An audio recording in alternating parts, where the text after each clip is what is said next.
आता आपण करत आहोत चायनीज भेळ. तर हे जे आपले फ्राईड केलेले नूडल्स आहेत ना, ते असे थोडे क्रश करून घेते मी.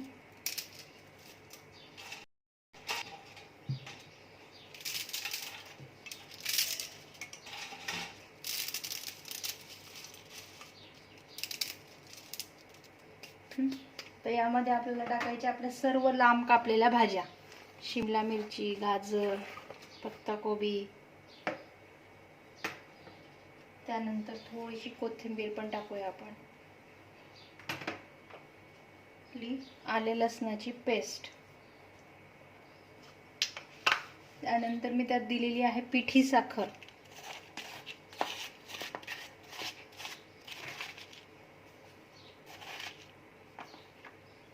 प्रमाण मी तुम्हाला सगळं लिहून दिलेलं आहे रेसिपीजमध्ये, ते बघून तुम्ही घ्या. साखर तुम्ही तुमच्या चॉईसनुसार थोडी कमी जास्त करू शकता, तुम्हाला आवडेल तसे तुम्ही घेऊ शकता. त्यानंतर आहे आपलं टोमॅटो सॉस.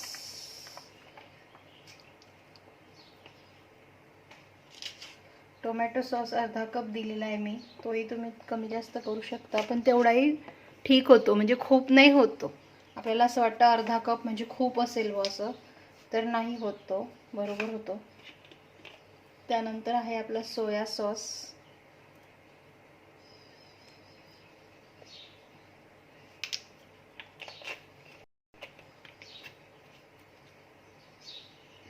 आपण सगळं आपल्याला जे आहे दिलेलं ते सगळं टाकलंय मी, आणि सगळं आता फक्त आपल्याला मिक्स करायचं.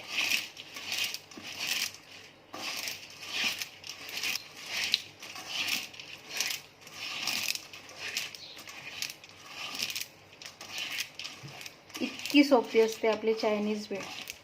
पण ही जी चायनीज भेळ आहे ना, ही फक्त आपल्याकडेच करतात बघ का इंडियामध्ये. चायनीजमध्ये, चीनमध्ये अशी भेळ कधीच होत नाही.